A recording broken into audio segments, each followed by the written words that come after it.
সরকার নাকি ভারতে বসে পাল্টা করে উত্থানের চেষ্টা করছে। এর চেয়ে বেশি হাস্যকর আর কি হতে পারে? আমার স্পষ্ট করে বলে দিতে চাই, যদি সেখান থেকে হোক পাল্টা করে উত্থানের চেষ্টা করে থাকেন, তাহলে আপনাদের গায়ে বড় বড় কাপড়ের লোক খুঁজে পাবেন না। সেই শাহবাগের মঞ্চ থেকে আমাদের লড়াইয়ের চূড়ান্ত ঢল ছিঁড়ে হয়েছিল। আজ আমরা অনেকটাই বিজয়ীর বেশে সেই শাহবাগের মঞ্চে আবার এসে জড়ো হয়েছি। সেই স্বৈরাচারী সরকার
এই রাজপথে যে কোনো সংকটে যে কোনো সংগ্রামে আবার দেখা হবে।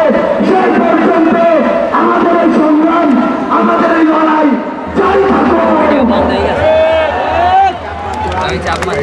দর্শক